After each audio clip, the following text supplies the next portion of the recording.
Praise the lord. అభిషేక్తుడైన యేసుక్రీస్తు నామమునకు మహిమ, ఘనత, ప్రభావములు యుగయుగములు కలుగునుగాక. మీరు అభిషేకమును పొందుదురుగాక. ఈ దినపు యేసయ్య జీవపు మాట యోహాను రాసిన మొదటి పత్రిక 2వ అధ్యాయం 20వ వాక్యం. మీరు పరిశుద్ధిని వలన అభిషేకము పొందినవారు, అనుదినము ఆత్మతో నింపబడుచు ఆనందించుచు అభిషేకముతో నడిపించబడుచు ఆత్మీయ యాత్రలో ఆత్మలో వర్ధిల్లుచు ఆయన ఆగమమునకు సిద్ధపడుచున్న ఆత్మ సంబంధులారా, మన యేసయ్య పరిశుద్ధుడైన దేవుడు, పరిశుద్ధతలో మహనీయుడు. ఆయన సింహాసనము పరిశుద్ధమైనది, ఆయన ఉండే పట్టణము పరిశుద్ధమైనది. కోట్ల కొలది దేవదూతల చేత నిత్యము పరిశుద్ధుడు పరిశుద్ధుడు అని ప్రతిగానములు చేయబడుచున్న పరిశుద్ధుడైన దేవుడు. ఆ పరిశుద్ధుడైన యేసయ్య వలన మనము అభిషేకము పొందిన వారమై ఉండవలెను. పరిశుద్ధిని వలన పొందిన అభిషేకము మనలో నిలిచి ఉండవలెను. ఆయన ఇచ్చిన అభిషేకము సత్యమే గాని అబద్ధము కాదు. ఆ అభిషేకం మనలో నిలిచి అన్నిటిని గురించి మనకు బోధించుచున్నది. ఆ అభిషేకము ద్వారా మనము సమస్తమును ఎరిగిన వారమై సత్యమును చేయుటకు, సత్యములో నడుచుటకు, మోసకరమైన అనుభవాలకు తలవంచకుండా ప్రభువు కొరకు నిలబడినట్లుగా చేయును.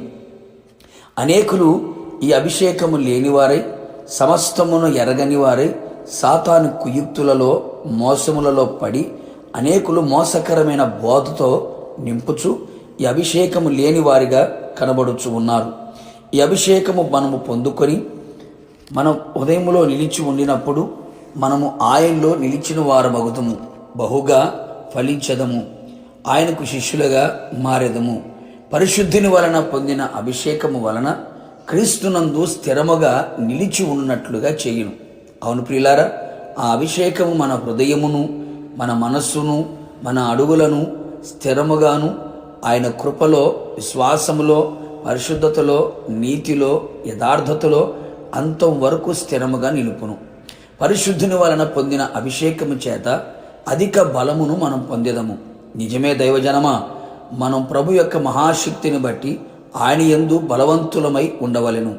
అధిక బలము చేత శత్రు బలమును బలహీనము చేసి వాని కార్యములను, కుయుక్తులను, తంత్రములను లయపరచుటకును జయించుటకును అట్టి అధిక బలమును అభిషేకము ద్వారా పొందెదము. మన పితరులు అట్టి అభిషేకము పొందిన వారై అధిక బలవంతులై సింహమును, ఎలుగుమంటిని, గొల్యాతును, శత్రువు కార్యములన్నిటినీ జయించిరి.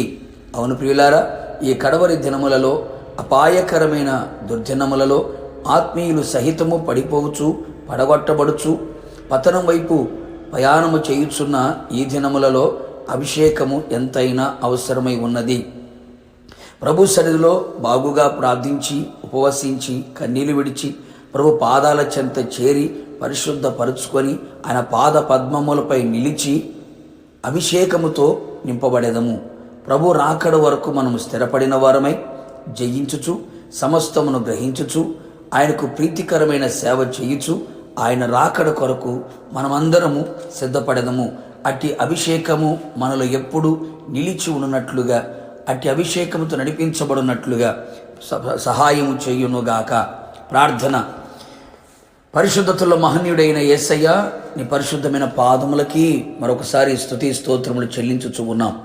నీ అపారమైన ప్రేమ, నీ ఉచితమైన కృప మరొకసారి మమ్మల్ని జ్ఞాపకం చేసుకొని మీ వలన పొందిన అభిషేకం మాలో నిలిచి ఉన్నట్లుగా మీరు కృప చూపమని ప్రార్థన చేస్తున్నాం. పరిశుద్ధుడా, మీరు మమ్మల్ని అభిషేకించమని కోరుతున్నాం. అట్టి అభిషేకం చేత మేము మీలో స్థిరముగా నిలిచి ఉన్నట్లుగా, సమస్తాన్ని గ్రహించిన వారమై మీ కొరకు సాక్షిగా బ్రతుకున్నట్లుగా, అధిక బలము చేత జయ జీవితమును పొందుకొని మీ ఆగమమునకు సిద్ధపడినట్లుగా కృపదయ చేయమని యేసు నామములో అడిగి పొందుకొని ఉన్నాము తండ్రి, ఆమెన్. నిశ్చయముగా మీరును మీ కుటుంబ సభ్యులందరూ పరిశుద్ధిని వలన అభిషేకము పొందుదురుగాక. God bless you.